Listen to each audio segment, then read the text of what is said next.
right. It is 5:32, so let's call to order the May 5th, 2020 City of College Place Electronic City Council Workshop. City Clerk Neisel, will you please conduct roll call? Yes. Councilmember Bobbitt already said that he would be out today. So Councilmember Cleveland. Present. Councilmember Peterson. Present. Councilmember Nyhagen. Present. Councilmember Selby. Present. Councilmember Sherman. Present. Councilmember Trope. Present. And Mayor Hernandez. Present. Also with us, that we do have a quorum, and also with us are City Administrator Rizzatello, Finance Director, Public Works Director Hartwig, City Engineer Gordon, myself, and Deputy Clerk Neisel. I believe that's everybody. Deputy Clerk Neisel. Sorry, Deputy Clerk Holm. I'm gonna mess it up one way or another. That's all right. Okay, great. Good that we have a quorum. Well, but it's a workshop, but either way. Can we all please recite the Pledge of Allegiance? Hang on just one moment.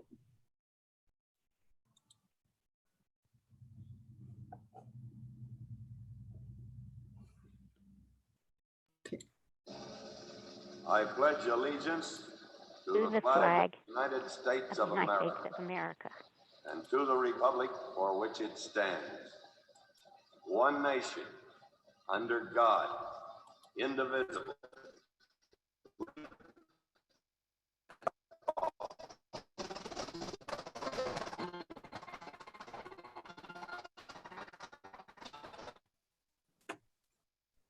All right, thank you.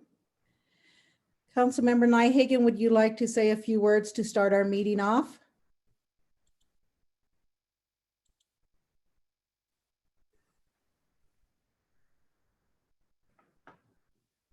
Councilmember Nyhagen, can you hear me? can you hear me? Now we can. Can you hear me? Yes, Can you ma'am. hear me? Yes. Can you hear me? Yes, Hello? Marge, we can hear you. Yes, go ahead. Okay. Heavenly Father, thank you for this meeting, and bless us that we will do your will according to your will. And Lord, bless our city and bless this situation in our country and in our world. We ask in Jesus' name. Amen. Amen. Amen. Thank you very much. Okay, and we do also want to recognize, even though we mentioned earlier, Councilmember Bobbitt isn't absent today. Yes. Okay, so let's get going on workshop topics. Mr. Rizzatello is going to give us an update on the Southwest Sewer trunk line and lift station. Okay, thank you, Mayor.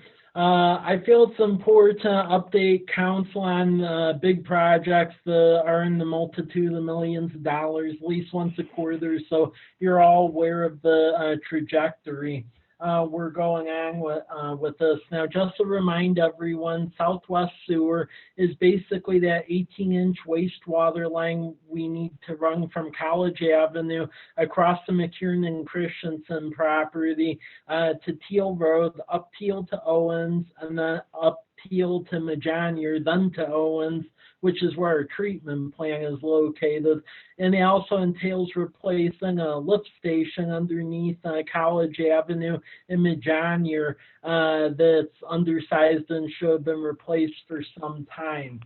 So just to update everyone, Department of Ecology, we did get funding for a low interest loan with half being forgiven for essentially the engineering work we're now doing.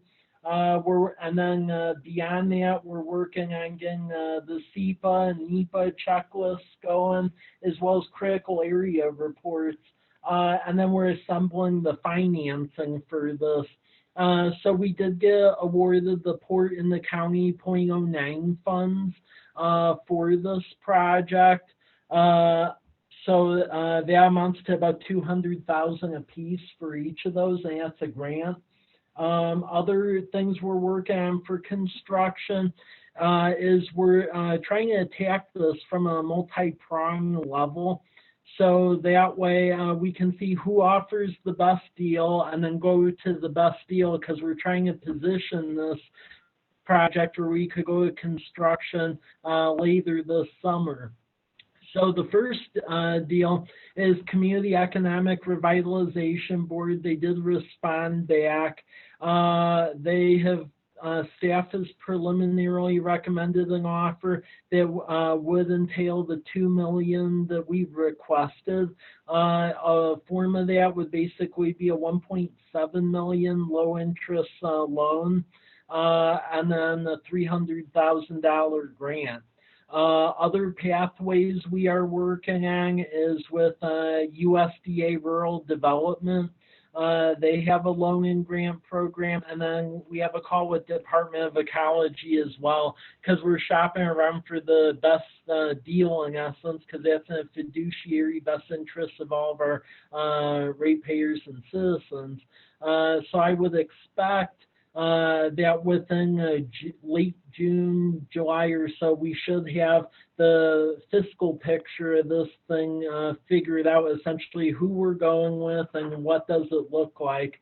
But what we're trying to do is just secure the funding for construction. The idea is to advertise for bids in September and then go to construction basically within the fall time frame, because we're trying to wrap this project up by next summer, which all along is what we've been aiming at. So that's a picture from the fiduciary perspective. Robert or Paul, if you have anything from the construction engineering perspective, or Brian from finance.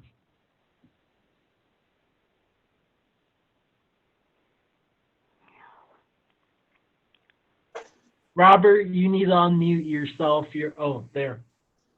Now you're unmuted.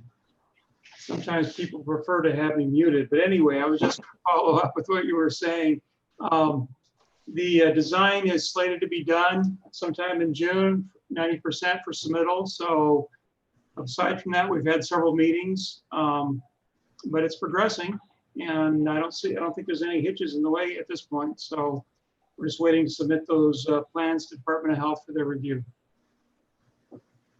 As far as the plans, once the design is 90% done, they'll submit it to Ecology for their review and comment. Our permit writer is changing at this time, so I don't know who our new permit writer is. It's going to be reviewing the plan, so hopefully that'll still go smoothly.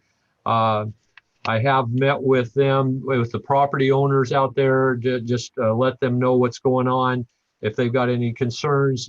So far, nothing has popped up there. And the big thing right now is the meeting that we're trying to get with the county in regards to work done on Majani Road, Teal Lane, and Owens Road, and what their requirements are going to be. So that's the big unknown for me right now.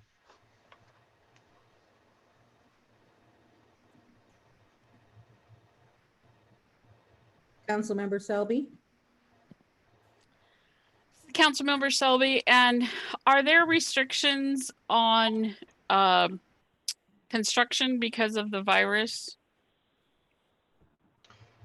I can answer that. Because it's a public infrastructure project. We have to make sure and notify contractors that they observe social distancing guidance from L&I and so forth, but we can do construction. And Go ahead. this is Councilmember Selby with a follow-up question. It seems to me quite likely that would add to the cost. I mean, it can go either way at this juncture, I would say, because on one hand, It could add to cost a bit because of the social distancing. On the other hand, a lot of private projects have gotten scrapped and there's contractors hungry for work. That's why it's very hard to read the tea leaves right now, because I've heard both extremes of it, that the guidance provides extra cost, but then the private sector isn't really doing anything because of the hiccups and the restrictions, so people are hungry for work. Thank you. This is Councilmember Cleveland, kind of tangentially related to the question. Without naming anyone specific, I was curious about if any interested parties in development have, I guess, have been given pause based on the virus and kind of the economic uncertainty at this time, or are they pretty, I guess, gung-ho and interested in moving forward with their development, if you happen to know anything, Mike? Yeah, I can talk in vague terms on that. So the big box general merchandiser that had interest in the site, they are still very much gung-ho about it, as long as we get the necessary infrastructure in place. That's their hang up. As far as the residential side of things, though, I will say that some of the housing developers I have talked to, there may be a bit of a delay in that, just because this has caused a variety of issues from a housing finance standpoint. So I would say that element of it will remain to be seen, and that could be delayed for a little bit, the housing part. But the commercial part still seems to be strong from the indicators of the folks I've talked to, because really the folks that I have talked to, those are resilient, essential business interests, where, I mean, regardless, citizens are going to go there, especially with a lot of the businesses that have since closed over the last year or two within the Walla Walla Valley. So there definitely is a surplus in the pent-up consumer demand to support it. Thank you. Councilmember Peterson, the question, Mike, I was going to ask a question earlier, but you answered it as far as whether or not contractors are potentially willing to make a more favorable bid on these projects for us. Are there any other projects we have queued up that need to go out to bid, whether this is a window to perhaps, if we find out what the environment is going forward, is this a time to speeding those up to take advantage of the current atmosphere? Well, I mean, some of them I would say we did get favorability with, like, for instance, Lamperti Street. We were able to wrap that up during this, the resurfacing of Lamperti Street. Ones that I would say we should look at doing, and we're trying to work hard at getting it going, is some of the reconstruction out on Southeast 10th Street between Birch and College Avenue. That's a stormwater project. We've been getting really close to final engineering on that. So I believe it would be an ideal time to move that one forward. And then this one, we're in the early stages of engineering, but as we move along with the Meadowbrook project that we got grants funds for, I believe that is a good one. As I'll go into later on within the PowerPoint about the COVID situation, there is going to be some unique opportunities, I would say, on the federal level, I believe, coming up, where it may allow us to potentially accelerate some of the work out at the wastewater treatment plant if things go through as they've been conveyed, at least to me. So, great. Thanks, Mike. Yeah. As far as the financing goes on this project, we're about 95% complete on the application form for the USDA loan/grant. I'm playing phone tag with the representative there to go over the final issues that we need to resolve. but hopefully that completes in the next couple days, I hope. Mike, have you heard any, just a bit follow-up, you kind of broached the topic at your last sentence, but any whispers or anything you've been hearing through the grapevine that there may be some additional funding, whether state or federal, that could help us, maybe grant funding rather than loans, that might help us do some of these projects that they might be interested in putting in to try to revitalize the construction business? Well, I believe there will be, in talking with our state lobbyists and then some other contacts I have in DC, there is quite a bit of work going on basically a CARES Act Part 4, which would be an infrastructure program, so a grant program for shovel-ready projects.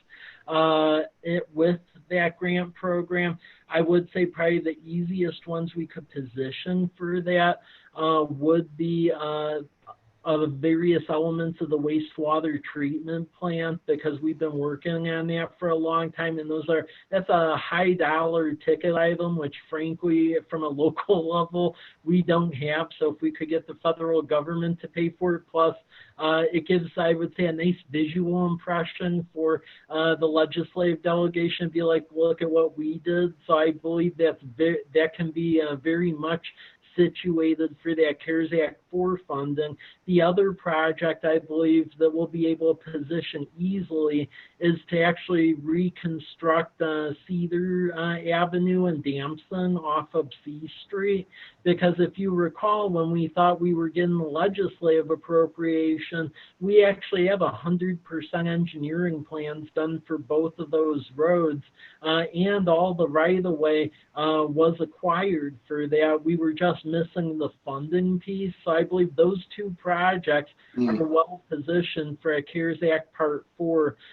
Southwest Sewer, I'm really trying to position us to go with either one of the 3 grant programs or elements of most of them if it fits within the best interest of us, because my fear with how far along we are with Southwest Sewer is depending on the regulations buried within the CARES Act, it could set us back constructing it, and we do have that business interest that wants to come here next year, so I'd be afraid we'd shoot ourselves in the foot if we got too buried with CARES Act Part 4. But I do believe that the wastewater treatment plant in Cedar and Damson are well positioned to be beneficiaries of that.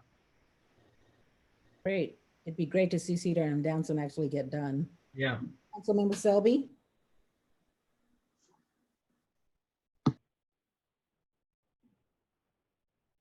Oh, I can't hear you. I think you're still on. Councilmember Selby, can you hear me now? Yeah. Okay. I think a good thing about the wastewater treatment plant that we might want to be sure to include is, my understanding of the projects, we would be also buying some fairly big ticket items from other parts of the country. So it's not just helping us, it's helping other places as well. Yep. Yeah, and I already created a flyer for that project and sent it to our congressional representatives.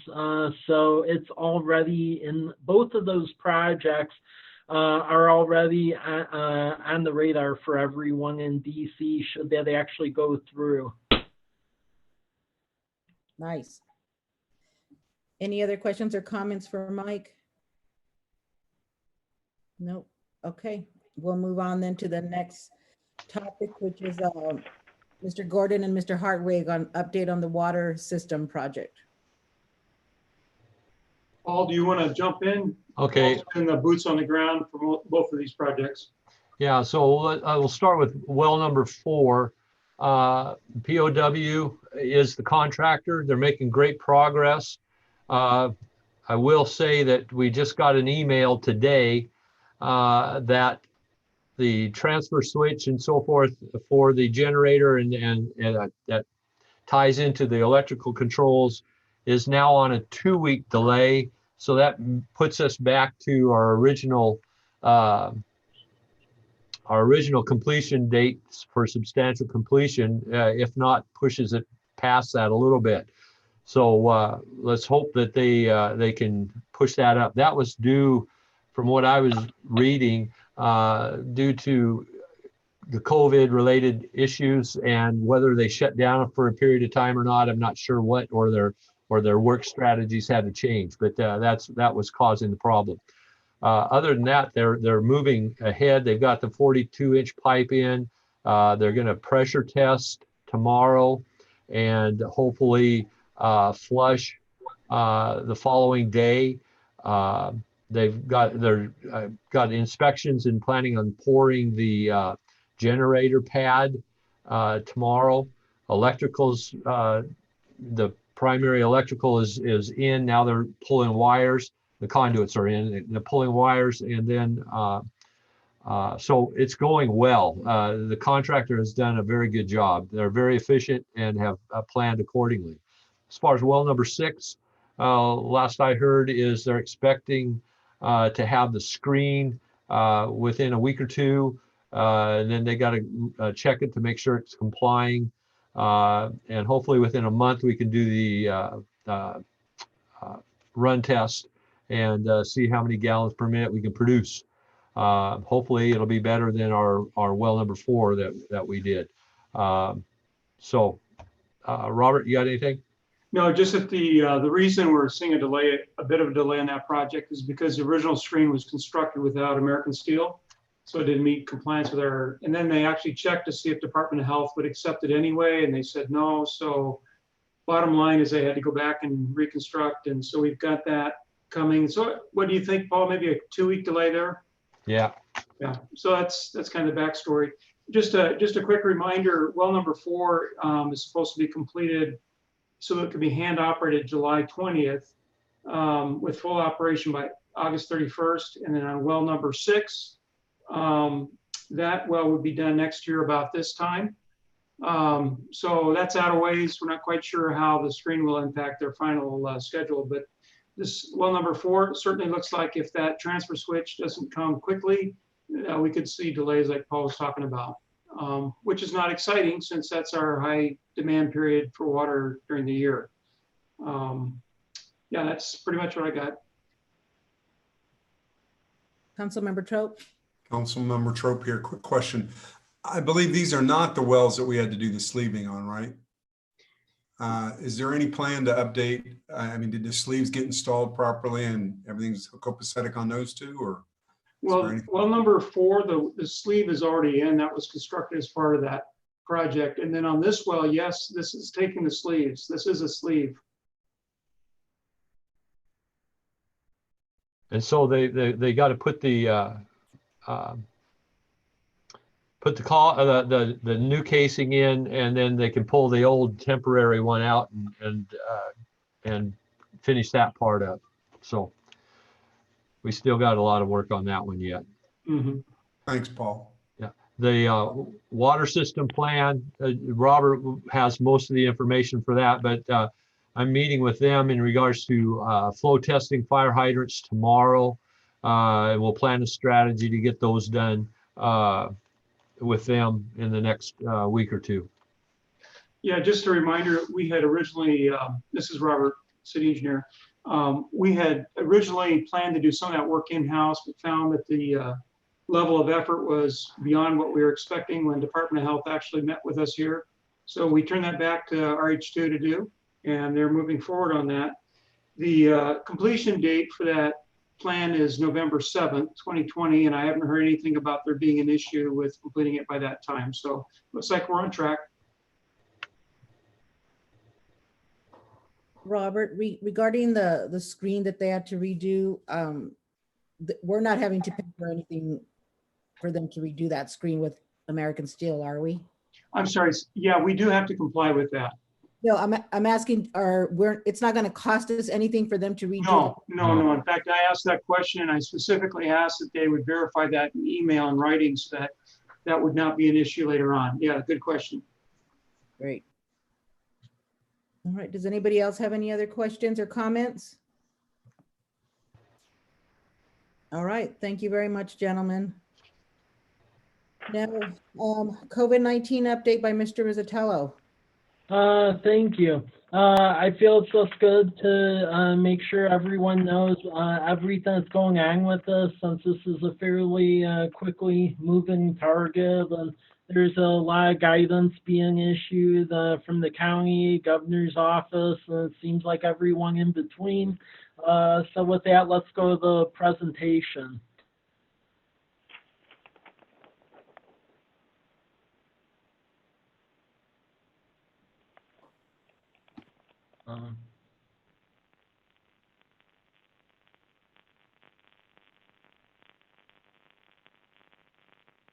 Is it coming up? Yeah, I see it. Okay. Okay, go to the second slide. Sorry, hang on just a minute. My computer's not wanting to let me. Here we go.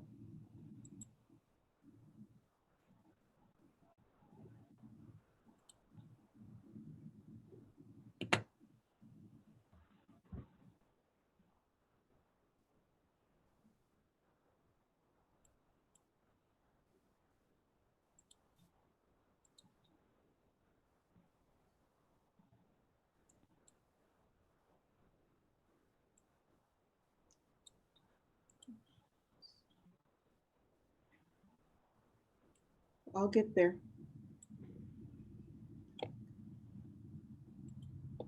Right, this is a fast moving meeting anyways. Yeah. Okay, let's try it from here. Are you? I don't see it. Everybody It's else? not showing? No.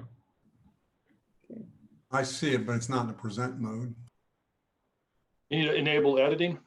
Yeah, I mean, the way to get it might be a hit enable and then go to slideshow.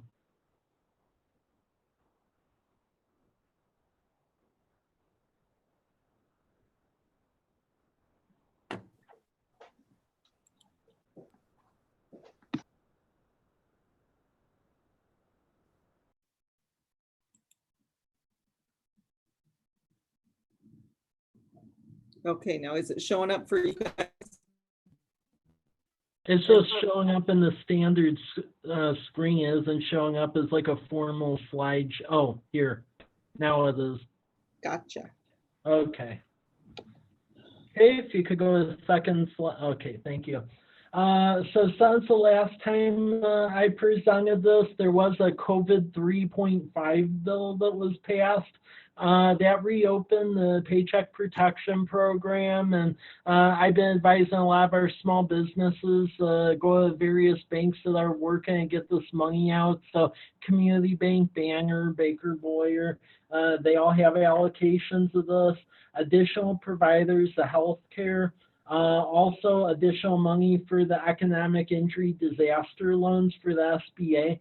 The interesting thing about that $50 billion is that there was about $1.5 billion of it that went to the Economic Development Administration for grants for infrastructure projects across the country. So I'm actually trying to write a grant now to get, I'm hoping, the $3 million cap, maybe you put toward the wastewater treatment plant. But there is actually money that went to the EDA, which is strange, but it went there.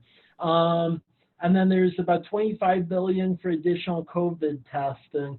For future, their direct assistance to counties and municipalities, they are working on that. That's part of that COVID 4.0 bill that's trying to move forward. They'll include infrastructure programming and then direct assistance to municipalities and more. Stay tuned on this. Next slide. Okay, this one details what the state is doing today. So April 24th, existing construction opened up. the 27th, golf, state parks, public lands, and then some elective surgeries, depending on severity, have opened up. So if it's affecting quality of life or if it'll complicate matters later on, St. Mary's is doing those type of surgeries now. They've confirmed today. The order, the stay home, stay healthy order, it did get extended to May 30th. However, it's really weird because the entirety of that order may or may not go to May 30th based on the 4-phase approach that you see in the PowerPoint. So we're essentially in phase 1, which is the opening up of recreation and only essential travel. The next phase would be phase 2, and they're evaluating data based on 14-day increments, essentially looking at the curve in the 14-day increments. Phase 2 would be allowing outdoor recreation with like groups of fewer than 5 people, gathering of no more than 5 people, limiting non-essential travel, but not trying to require it. And then also in-home domestic services, retail, so in-store purchases allowed with some restrictions, real estate, hair and nail salons and barbers, and then restaurants at 50% capacity. So if we do get to a point where the caseload would go down, then it would move to phase 2. The complicating factor locally is that from a Walla Walla County perspective, we actually have not reached like the apex of the curve. It's actually climbed quite a bit in the recent week or so. I'll go over that a little bit in a later slide. So everything is being data driven. The one thing I find a little concerning is, at least on the state level, the data they're driving with this is that they're actually looking at it pretty much from a Seattle, King County, Pierce County lens as far as where they're pulling the data from. There isn't really much analysis of data regionally. One thing to mention with that phase 2, though, is that there are 10 counties that have had very few or no cases that are able to petition the state to move to phase 2. Locally, those counties are Garfield and Columbia counties, so where Pomeroy and Dayton is at. So those may go to phase 2 sooner. Some things that the state is doing is that the cities, through Association of Washington Cities and then Washington Association of Counties, issued a letter to request the set aside that the state received through the first CARES Act. There was this bucket of money for state and local government that went to cities of over 500,000 and then every state, and it had language that was supposed to be distributed to the smaller governments, but it wasn't a requirement. Luckily, the governor's office issued guidance that some of this money will get distributed. They issued a spreadsheet as far as the approximation of who gets what. The estimated amount of revenue we'll get from this is estimated about $289,000 that the state will pass through to us. The caveat to that is that the governor's office is supposed to set up a little bit of guidance on how to spend it and contracts. We've not seen either yet. We continue to have dialogue on that as far as when we're getting the funds, what the contract's going to say, what is the utilization for it. Locally, some issues pertaining to, I would say, state service levels is that those small business grants that the state announced about close to 5 weeks ago, even though we graded the applications locally, forwarded it to State Department of Commerce so they could award some of them, they still have not done so yet. And it's about 5 weeks after the fact. So we continue to urge them to release the money because unfortunately at a local level, some of those businesses that applied for it have since closed already. So the longer the state sits on the money, it's not really benefiting the people it was meant for. So that's an issue. Also, hearing from residents that people are in processing unemployment claims with the state, although the state has since hired additional folks for that. That 4-phase approach infographic that's actually on the governor's Medium webpage. So you could see a larger blow up of that there or on our Facebook page. Next slide. Okay, thank you. So this one deals with essentially some of the work with the county and our local partnering agencies. Now, I believe I may have mentioned this the last meeting. We were originally going to go after Community Development Block Grant for Economic Development to help with the microbusiness program, and the state swept it and gave it to the counties. Since that time, we've worked with the county, and the county is basically going to give the allocation they received to the city of Walla Walla to open up an economic development concept the city has to the entire county, including City of College Place. And that's what the images you see on this slide. It's called the Walla Walla Small Business Relief Fund, and it basically has 2 programs within it. One is through Mercy Corps Northwest, which is the organization that ran the micro business program, and they will offer small business emergency grants, and the grants will range from $2,500 up to $10,000, and those grants will be targeted toward businesses with up to 10 employees. The application will be in English and Spanish, and there'll be a committee that grades the applications and will move very quickly to get the money out the door. Craft 3, they're also going to be offering business resilience loans from 10 to 50,000 with a 5% fixed interest rate and then 48-month term deferred payment structure. And this, I would say, is a program that is worthwhile for businesses that may be a little more established, but need some liquidity soon. So those are the 2 offerings that will be within that relief fund.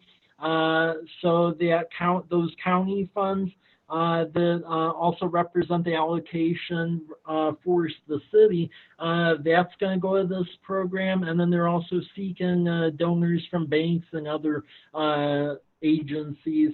County treasurer, they're still allowing the setup of payment plans for property taxes.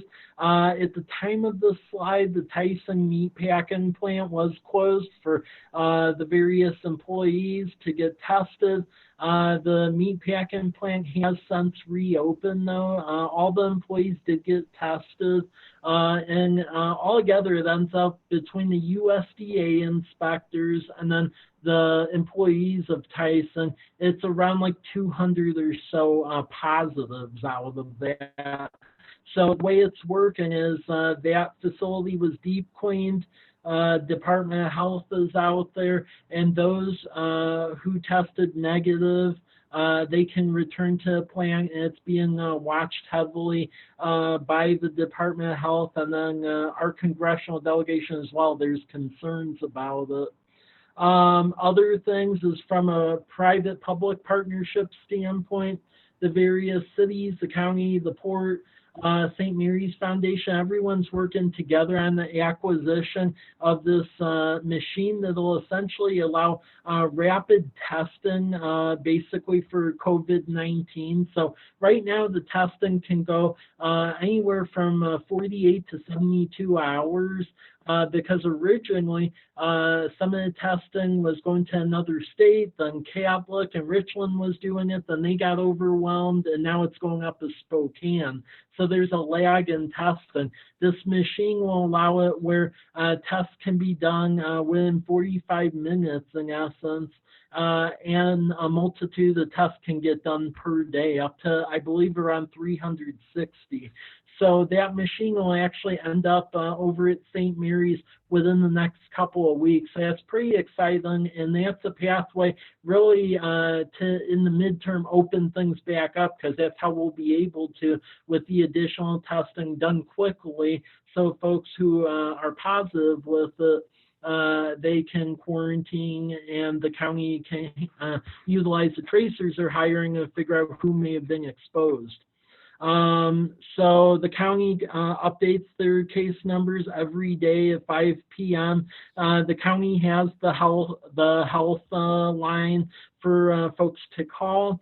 And then also, just to let everyone know, as far as our county partners go, the Rural Library District has actually used this time to get the furniture and various items inside the space they are leasing at Meadowbrook Plaza. So as long as things get lifted by this time, the goal is to have the library operating at Meadowbrook June 1st. So that's what we're hopeful of, as long as the orders don't continue, where it precludes it from opening. Next slide.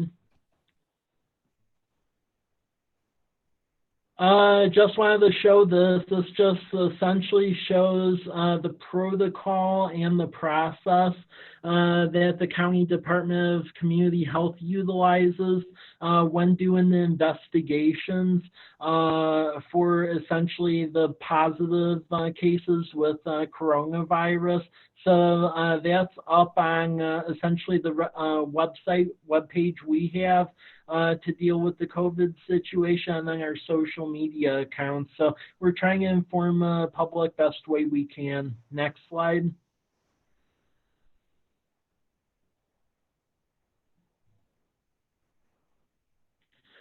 I wanted to get into further actions on what the city is doing and just various thought processes on how to move us forward during this uncertain time. So Finance Department, they're working on the projection to see where we're at and where we need to go, in essence. Brian's doing a great job with that, with Dave Shreen, all the other finance staff, while we're also trying to get these very important grant loan applications in. Management team is working on several grants and forms of financial assistance. Want to thank Chief Winter for helping us get turn in documentation and work with FEMA, because there is potential for FEMA reimbursement as well on several things. Priority projects that I'm sure by now you could take a guess that we're making sure stays on track is the 2 drinking water wells, because they're needed to function. Also, the Southwest Wastewater Sewer trunk line, that's very much needed. And then other work that really can be done in a safe manner because of the limited traffic at the moment. So we did do some pavement work out on Spitzenberg, Della, and Damson area. The chip seal, we'll see if the county can get their crews going or not. That remains to be seen. But as far as putting down the pavement so that way there is a surface to chip seal from, that is in essence done if you go out to Spitzenberg. Utility bills, we're still allowing payment arrangements and working with people, not charging late fees or doing the shutoffs, because during that time we need to allow grace for folks impacted by this. As I mentioned, we're working with City of Walla Walla and the county on that Small Business Relief Fund. We have done advocacy at Governor's Office on several issues. I've communicated to them quite a bit about getting that Working Washington money out the door finally one of these days ever. Hopefully that'll happen. Working on that rapid response machine, public-private partnership, the county, the port, everyone's chipping with St. Mary's, make sure we can get that going. Community events, some guidance, some thought processes we have on that. Within the governor's order, pretty much from day one, farmers markets were viewed as critical infrastructure, so essential because it's getting out fresh fruits and vegetables to folks. So Carolyn and Lisa have done a great job making sure that we could still have a farmers market, and working with the county health department and everyone else that's needed to make sure that this could happen, and I'm happy to say it will. So we plan to have that kickstart like we were going to the end of this month, May 28th, out at Lions Park. It'll be 4 to 7 p.m., cutting it back an hour because folks didn't really utilize that last hour. So this makes the most sense. Yeah. Mike, Councilman Peterson here. Before we get in, just a quick question. In your estimation, what separates, well, I'm looking at your first line item there, Finance Department finalizing a projection for the year on where we are at. In your estimation, what separates us from other agencies or other entities in our county that are feeling immediately a financial pinch from this, and where we may not? Is it sales tax based? Is it lack of sales tax based? What are your thoughts on that?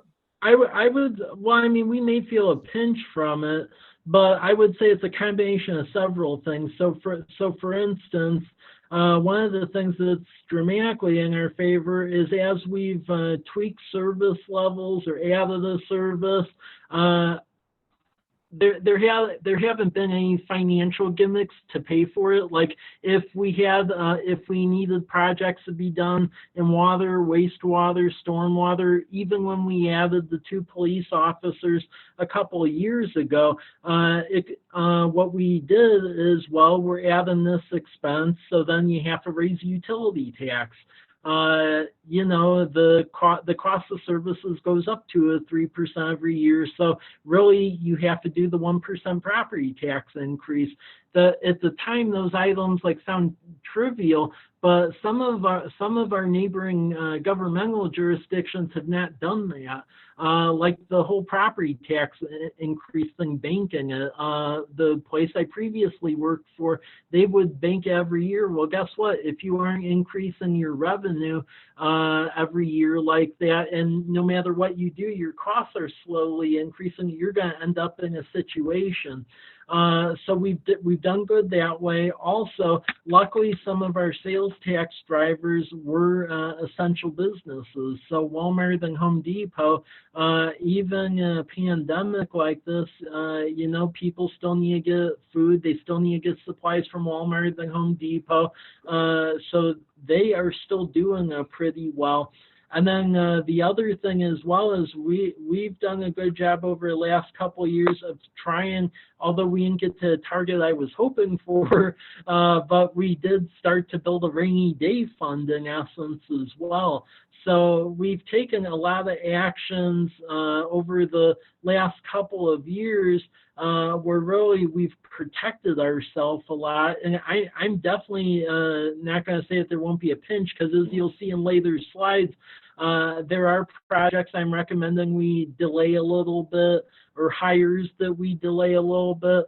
But relative to, I would say, other areas, luckily, we've all been really good about, if we're going to have a conversation about projects or departments, you have to have the conversation at the same time about the revenue to support that, and just be candid about that. And not all the other agencies have fully done that across the board.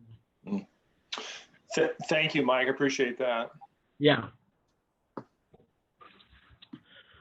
So to get back to the community event part, farmers market is still ongoing. The one thing I do believe we're going to have to essentially scrap, though, just because of the amount of people it attracted, was the Freedom Fest at the end of June, and it's in the form that it traditionally takes, where it's like a big community festival.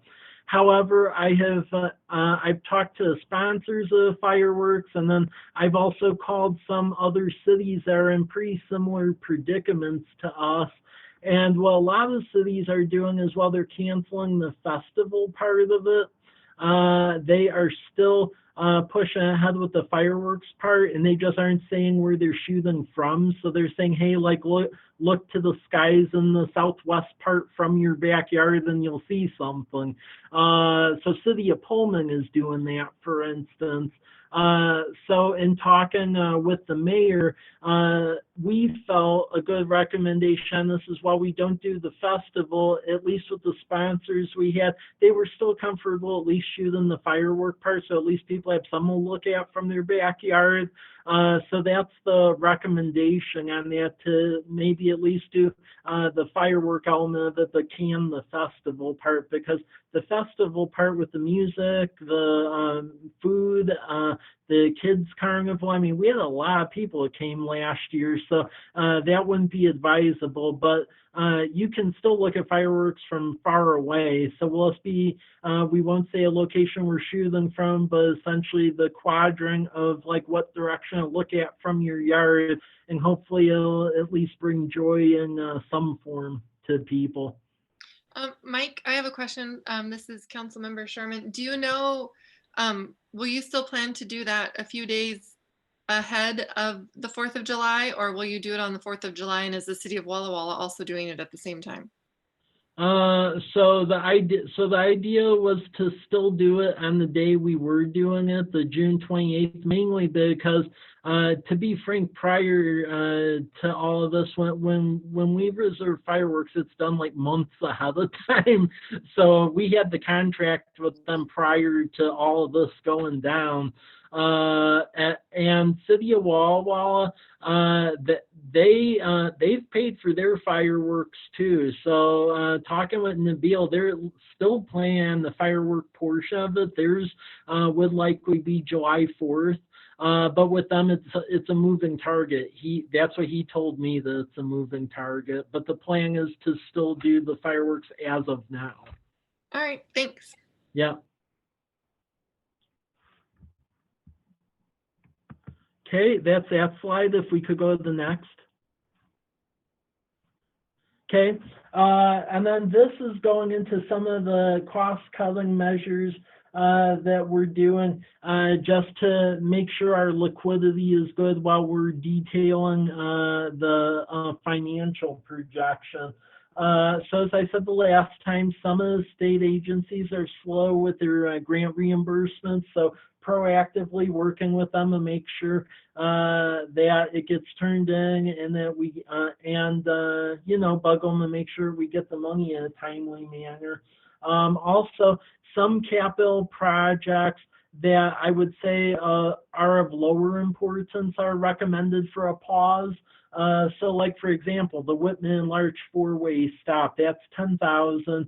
The idea was to have the Villages of Fort Walla Walla developer pay for it, so delay that.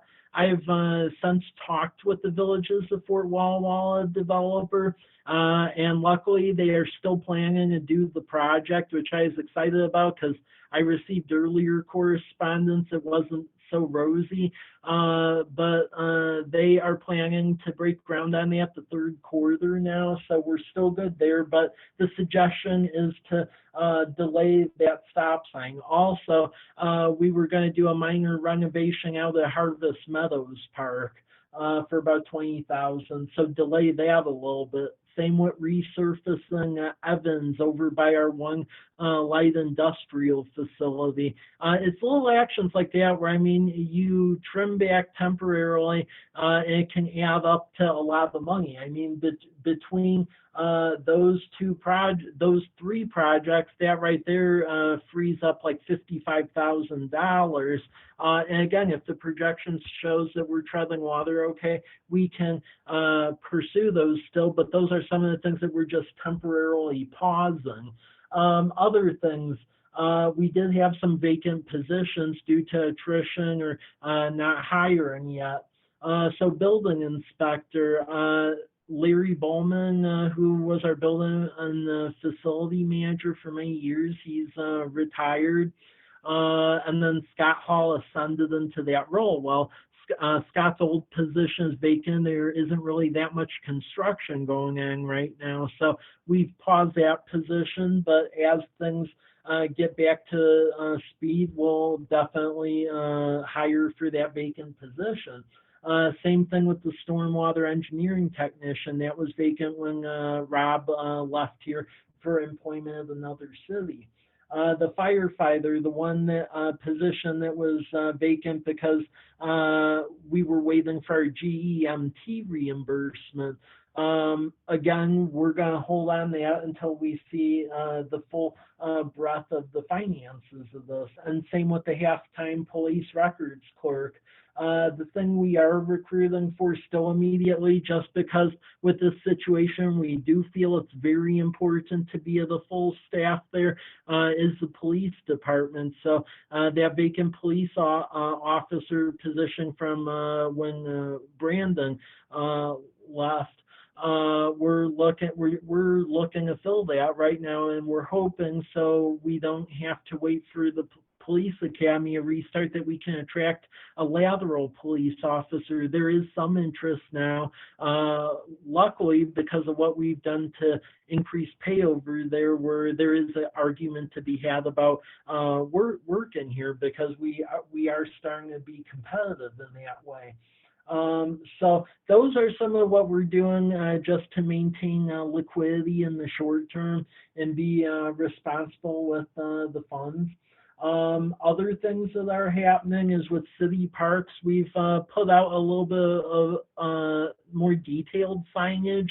Where in the earlier signage, we basically had like the stay home signage that Governor Inslee's office published.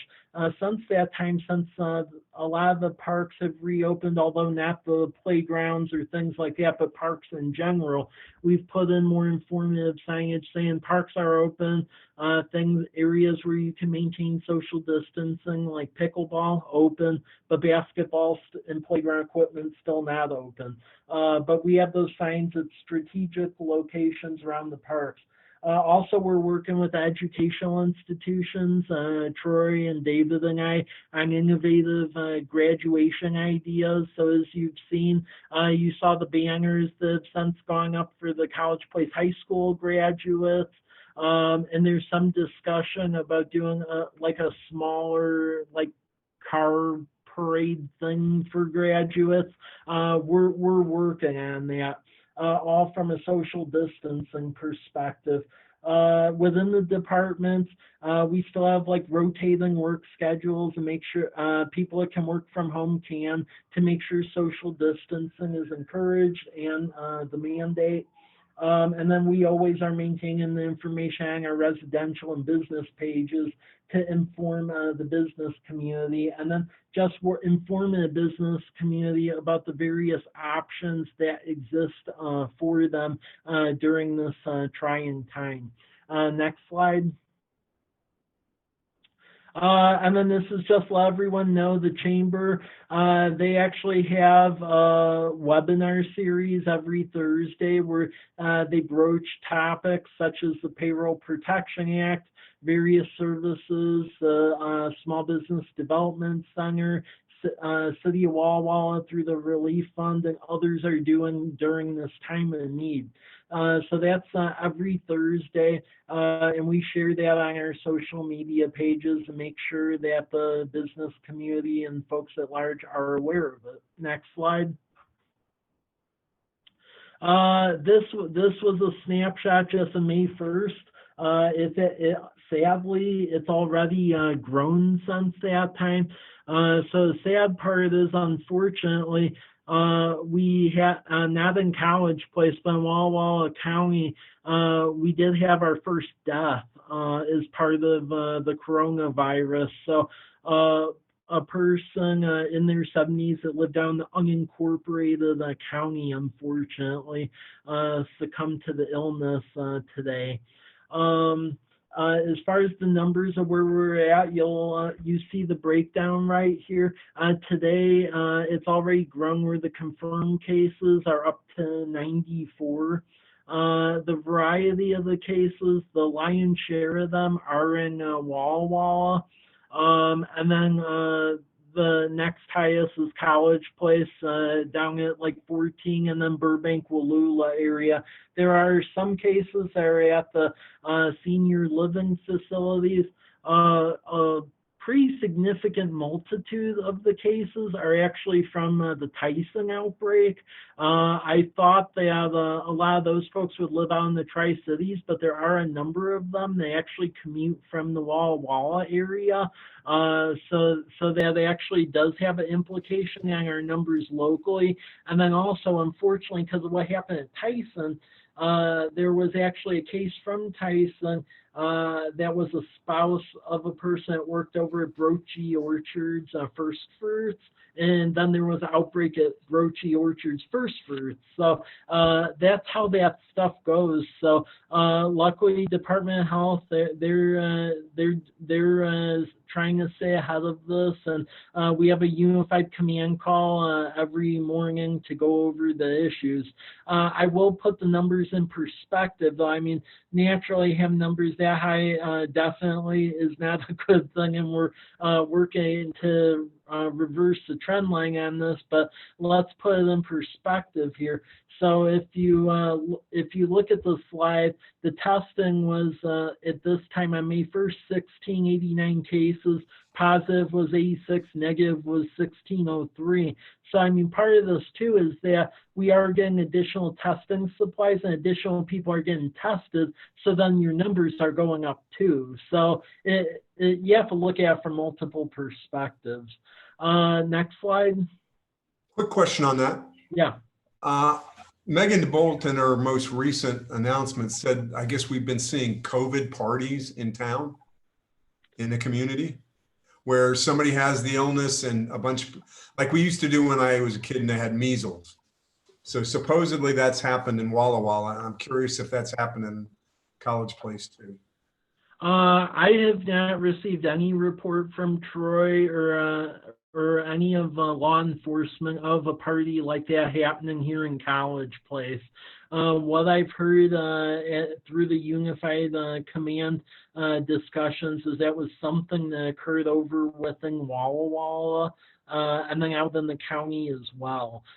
We are sharing the same joint messaging with them because we are on social media, because we're trying to convey that that really is not a good idea in these times to be doing that, because we locally have not flattened the curve yet, because unfortunately with this, we were about 2 or 3 weeks behind the I-5 corridor. Okay. Thank you. Yep. And I mean, the thing that I think demonstrates that there was a little bit of a lag behind the I-5 corridor is this map right before you, because I really like 3D maps and infographics, if you couldn't tell, so I try to throw them in all the PowerPoints.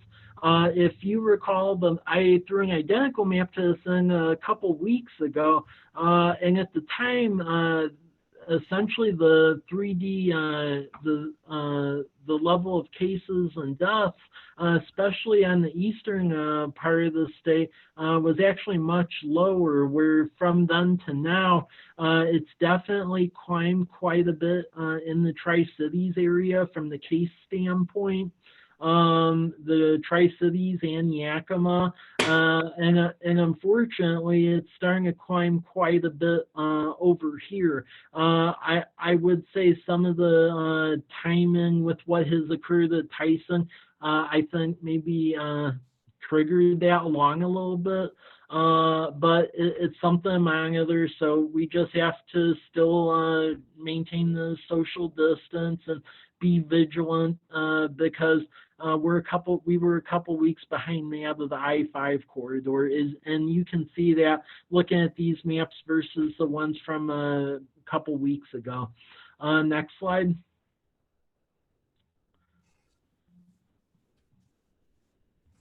And I just wanted to also show unemployment claims to show the ramifications this is having locally from a county standpoint. So you can see through this chart where the unemployment claims were at earlier this year through like now. So for instance, if you look at the beginning of the chart of this graph for initial claims, I mean, we were lucky in the county to even like hit maybe the 25 at most.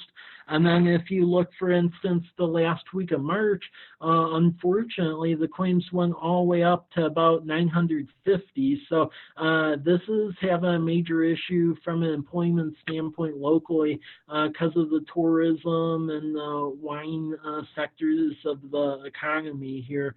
So it's something to be vigilant of. As you can tell, the initial claim applications, they are at an elevated level from way elevated from earlier this year. Next slide. Oh, yeah. This is Councilmember Selby. My brother has applied for unemployment, and there's a little something went wrong, and so it looks like that it's going to be like at least 6 months before it gets any. Because they're so far behind. So is there any, he's fine, but are there any, I know some people would not be able to weather that. And so I'm wondering, is there any kind of support for people who their unemployment claim gets held up somehow? I do know that the Employment Security Office, they have created a hotline phone number, and then they've tried making improvements to the online application because they did use a different vendor finally to improve the process, but it's still doing hiccups to it. So really, those are the two prongs they created at the moment. Unfortunately, they're just really far behind right now, and I've conveyed that frustration to the governor's office representatives because, I mean, just a belief personally is you do an order like that, I do think the state government needs to be able to provide in a timely manner the resources to survive this. So I've been in constant communication with them about that because I think both from the employment security perspective and then that work in Washington business perspective, I don't think it's right, frankly, what's been happening on those fronts. Yeah, I think they definitely need to add staff, because once there's a hiccup, it needs an actual person to look at it. Yeah. And so I'm just concerned about some of our citizens, if that happens to them. Is it like who's coordinating? Is it like Blue Mountain Action Council that you would go to say, hey, I desperately need a little bit of money to pay my rent or whatever? They do have some of the some assistance like that, and then believe it or not, the state health department and then county health, there was actually some emergency funds that were set aside through the state budget, where for folks who've exhausted other options, they can go that route. You must have exhausted all the other options and like show that you've tried, but you can get money that way as well if you hit roadblocks at several other levels. Unfortunately, with all of that, it's just quite frustrating. Yeah. Okay, thank you. Yeah. Okay.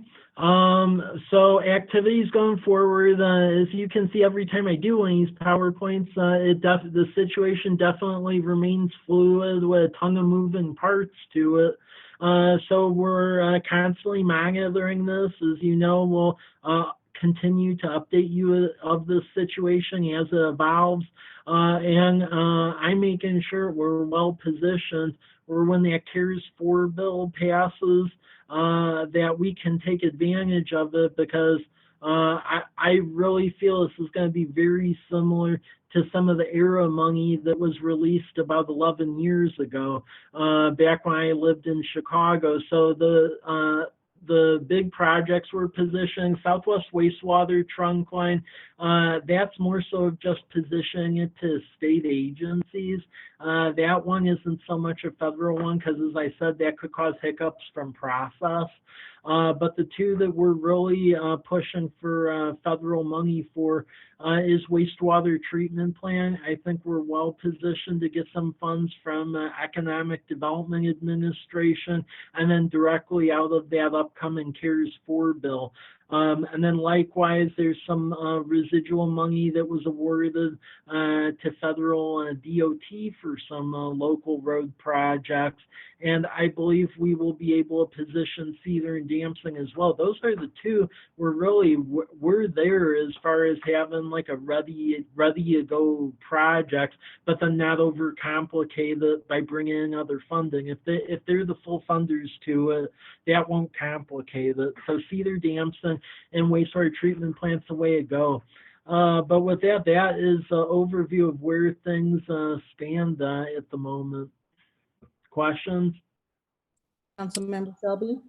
This is Councilmember Selby. I was reading today that some businesses that got some of these loans now are looking at the strings and they're afraid to use them because they don't know, they're not really clear on what the strings are. Are we running into that here, or are people pretty comfortable with using them once they got them? As far as the businesses who have gotten them, they were actually comfortable with the strings because it really boiled down to if the institutions the various folks we're working with had good awareness of the situation and explained it to them, and several in our region have. And with those businesses, they were able to understand everything that's benefiting them. I will say, unfortunately, though, and this is more so of a macro federal level, a lot of that money out of that initial CARES bill, unfortunately, got gained by larger corporations. So there were several small businesses in College Place that I was trying to advise to get to banking institutions to get in the PPP program, and then they were denied because they ran out of money the first time. With that CARES 3.5 bill, luckily more money got put into it, and there's safeguards now where the bigger companies can't take it. And in fact, because of public outcry, quite a few of them are actually paying the money back. So since that time, a lot of the businesses I've advised to go to the banks now, they are having success now getting in there now because there is more money available and there isn't a run by the bigger interests to have the staff to get it in a timely fashion. Thank you. Yeah. Yeah, Councilmember Trope here. I was talking to a citizen the other day, and they mentioned something about the airport, that the airport was in trouble. Is that anything you guys are aware of? So the airport, that's like my response to that will be very mixed. So as a facility, it's actually as a facility in and of itself, it's not in trouble because actually as part of the CARES Act, I believe they received about a direct allocation from FAA about $18 million to use as they see fit. And it didn't really specify on what. So actually the port commissioners are actually figuring out what to spend the money on because it's basically $18 million that they weren't expecting otherwise. So I would say as far as improving upon the facility and things like that, it'll actually help improve Walla Walla Airport. However, the negative side of this is the commercial air service, and that's where I mentioned it's a little bit of a mixed bag. So Alaska Horizon Air, they are the sole commercial carrier out of Walla Walla Airport, and the issue is that every month as a corporation, although luckily they do have a reserve of about $2 billion, but every month Alaska Air as a corporation is burning through about 200 million. And then on top of that, when you look at load factors, for instance, which is what keeps an airport viable or not, or whether they keep flying to it or not, typically our airport has hovered within the 70 to 80% load factor, which is really good. Since that time, the last month or so, the load factor for Walla Walla Airport was like 6.5%. So, I mean, naturally, a lot of that was because of the governor's order and the various orders out there. But we have to see how the air traffic rebounds, because if we get back in the 80 realm, I think we'll be safe. However, Alaska Air, because there's such a lack of airline pilots, they're actually pulling out of the markets. They have like a 70% pattern. So like Lewiston Airport up until last year actually had commercial air service, and they have a 70% load factor, and Alaska Air actually pulled out of it because they just couldn't staff it. So that's why I say it's a mixed bag, because from a infrastructure standpoint, I think the airport will be improved with this money. However, I think there is a fear about losing the Alaska airline service because you have the staffing issue now on top of the lack of people flying. Thanks, Mike. Yeah.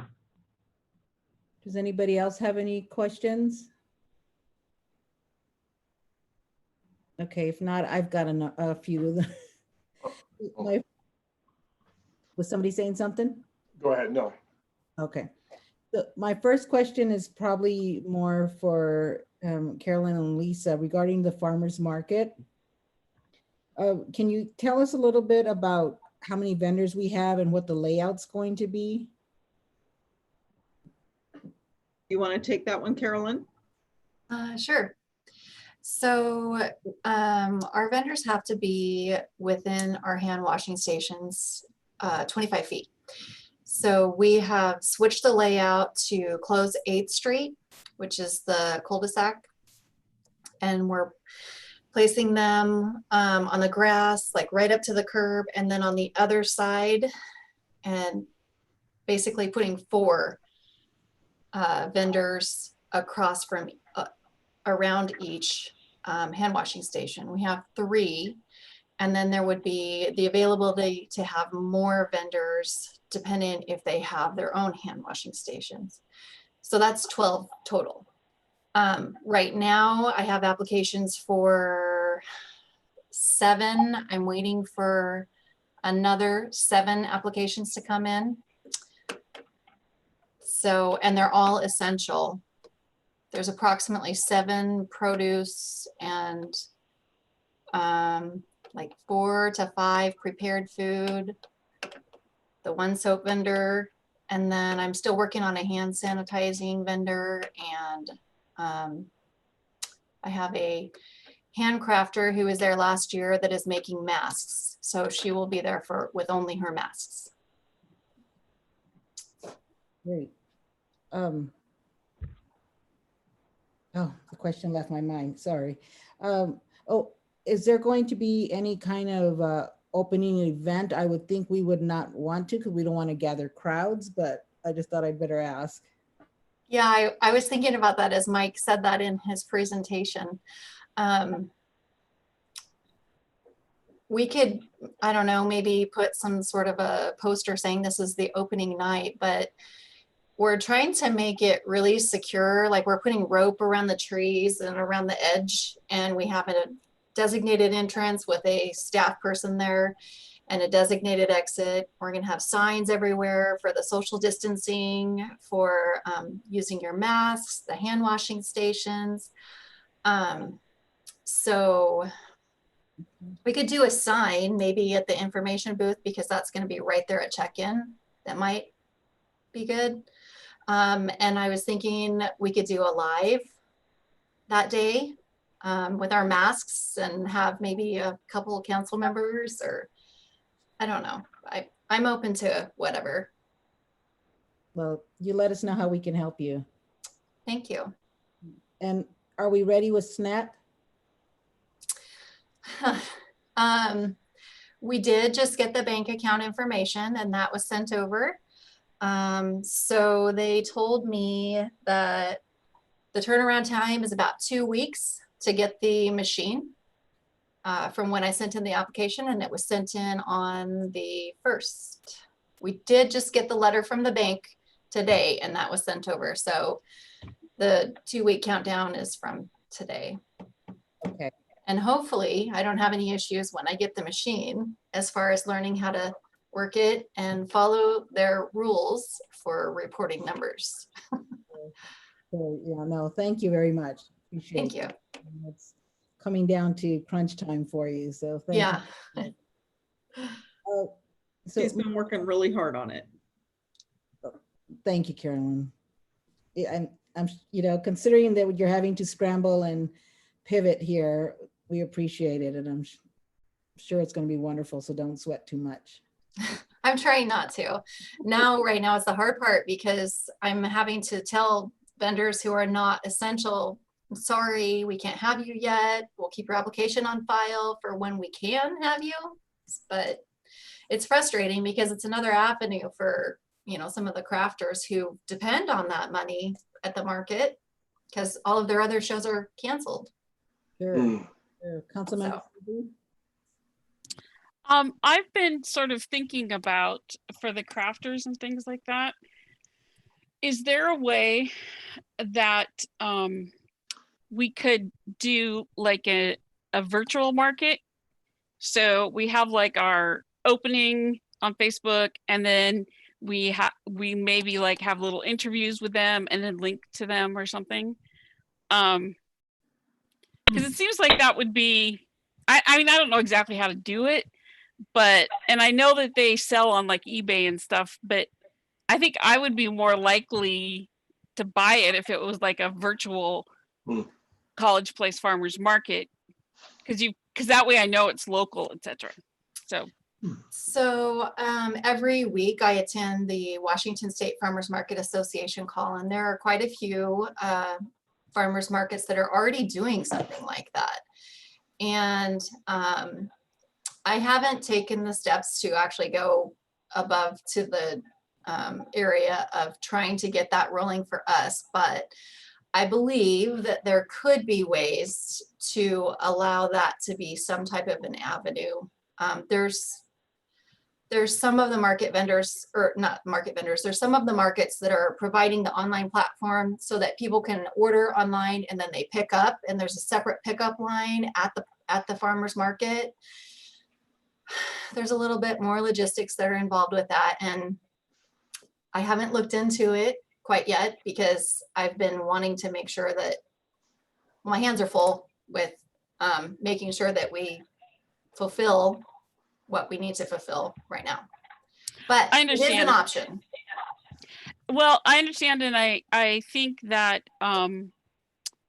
if you have a group that is interested in that they should take on some of the organizing stuff for you. Just because, you know, it's like running two markets. Yeah, I was thinking when I do the vendor spotlights, when I have the final, like all of the necessary pieces of the vendor's information to say, yes, you are approved to be a vendor at the market.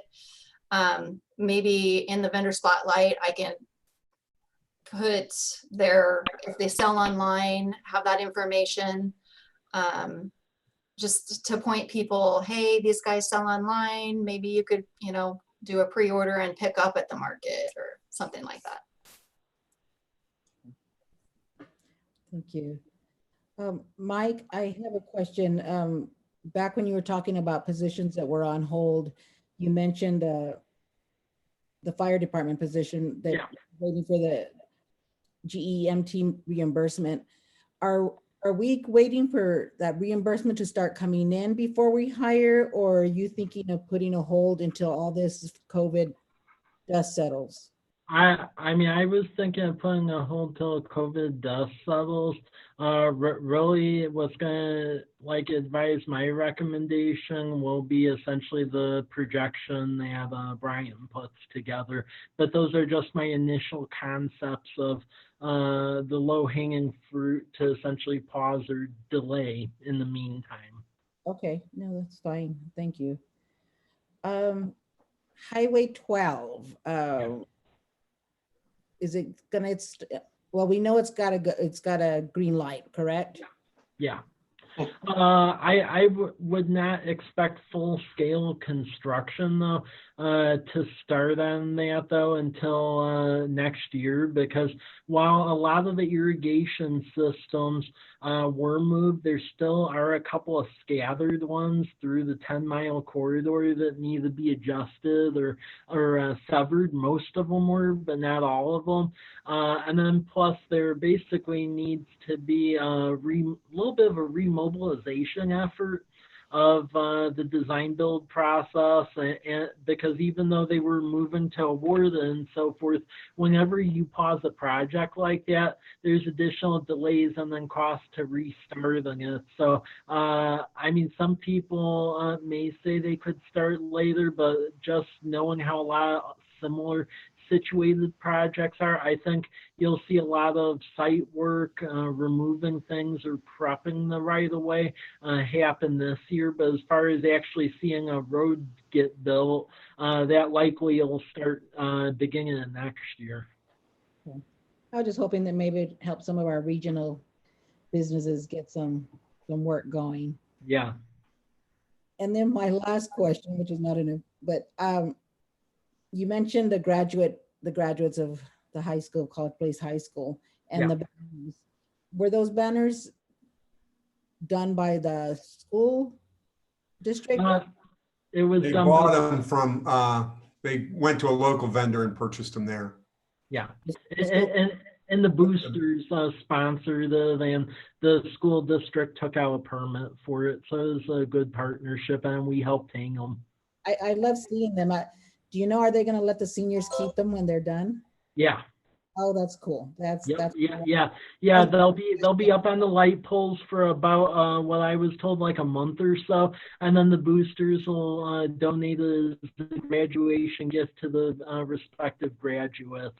And then I know we're also working with Walla Walla Valley Academy, who is doing something similar with their graduates. Great. Okay. It's a lot of fun driving down College Avenue and seeing the kids posing by their banners. You know, they're so excited and their families are there taking pictures. So I've really enjoyed seeing them. So that was a great project for them to take on. Yeah. All right. I'm done with my questions. Does anybody else have any other questions on any of the topics we spoke about today? Would like to say that I think it's really great that we've taken the action in our city to be good stewards with the resources we have. There's so many cities out there now and communities. I mean, even the county has got, you know, some pretty significant problems. So I'm thankful to you guys for stepping up to the plate very early. Mike, you and I had a conversation probably a month ago now. So it's really neat to see you anticipate this and put us in a good position going forward. Here, here. Thank you. And thanks to Brian and Desherie for all of the help. It takes a village, right? Yep. Councilmember Selby? I just want to say I'm truly impressed with how well our staff are responding to this and positioning us to be in the best possible place and taking care of our citizens even with all of the chaos. So a huge thank you to all of our staff. It's pretty amazing what you do. Yes. Councilmember Peterson. Oh. Just a general inquiry. Is there, I think this is to the mayor and to Mike both. Is there any other basic or general information out there that you could share with us? There may not be, or they may be. Any buildings going up, buildings going down, libraries on the move or anything like that, that anything out there that kind of a general information as we, as citizens, ask questions of us of what's that and why is it being painted green and who owns it? Anything, there may not be anything, Mike, or yeah, you can think of. I mean, really, the only stuff that's going on is that I know the Hazen Homes Homestead subdivision, they do have plans to wrap that up this year, finishing off their final phase to the rear of the Homestead subdivision. And really what dovetails along with that is there still is like outstanding stormwater items we are working with them on naturally. So that continues to be a work in progress. Luckily, Human Being is operating and they're doing really good, so we got them going. The one sad thing though is Paragon Automotive up on Rose Street in Cary Court. They actually closed up shop prior to the whole coronavirus outbreak, like right before that, mainly because of some financing issues, I was told. It wasn't really anything beyond that. But there's been some discussion about what could go in its place because it is commercially zoned property. Goodwill is they're still planning a move here, so they're doing their design plans and so forth. So that is ongoing. As far as the development across from the high school, we're talking with that general merchandiser, the big box, still interested, which is a good thing. So we continue to have very active conversations on that front. I will say from the residential side, some of the developers that were interested in going in behind it, though, they've took a bit of a pause because this has caused a lot of financing uncertainty. I know the landowners, they're working on basically doing a series of like boundary line adjustments and short plats so they can more easily position certain pieces of their property to be developed by respective developers. It just makes it a lot easier to position it. And yeah, I mean, and then Villages of Fort Walla Walla, Farron Group, they expressed uncertainty a while back with all of this happening. I emailed them last week again. Luckily, they did respond to me.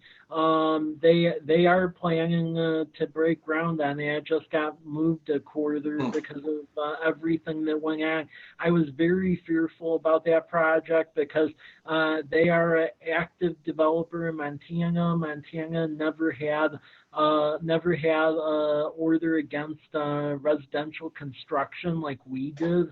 So early on, there was some communication made about them putting resources more toward those projects. But luckily, since the governor finally eased the restrictions on that, they've come back to the table. So that's a good thing. And I would just say, as this thing continues to transpire, that's something that I'm in communication with the governor's office all the time with.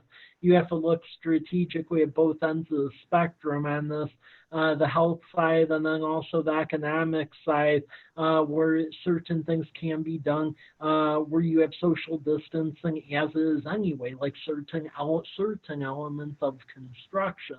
So it's an ever-evolving conversation, but that's some of the low-hanging fruit that's going on right now. I will say some of the more speculative development, like some of the things that could go in next to Half Beef and so forth, a lot of that has been paused because this is it actually seems that some of the more localized development companies in the Pacific Northwest seem to be, they have their financing together, but some of the more seasoned, I would say, hospitality, hotel and restaurant establishments have they have a major issue with financing.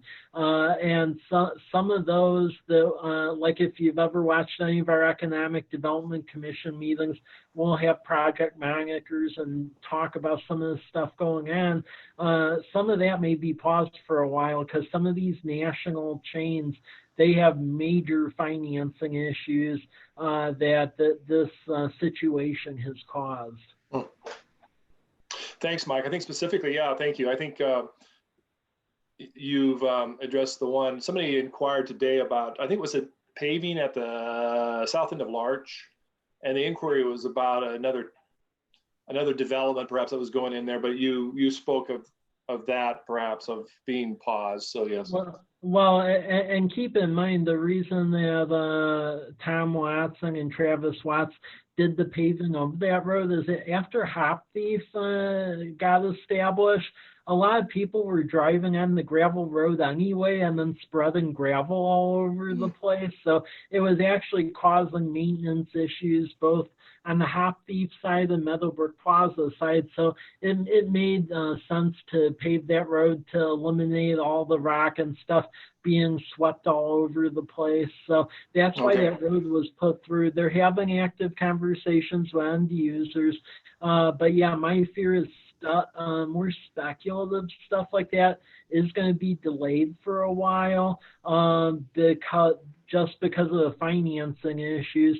One thing where I think it shows the need for like the study we're doing with the light industrial and flex space, where we're actually going to need that more than ever, is unfortunately I found out earlier in the week that Ember Fuel, which is a local co-working space out of Walla Walla, they're actually closing up shop. Yeah. So that's going to cause quite a bit of an issue for smaller businesses that are just getting going, where they need a place to have a presence at when they're in our market. So I think that speaks to the play we have with doing the planning study, getting federal and state grants and coming up with a facility, because there's definitely going to be a need for it now because they were pretty filled up as it was. So thanks, Mike. Yeah. I would love to see some construction going on. Yeah. Anyone else have any other comments or questions, discussion items? No. Okay. All right, then it is 7:07 and let's adjourn our meeting. Thank you. Thank you. Bye. Have a good night, everybody. Bye.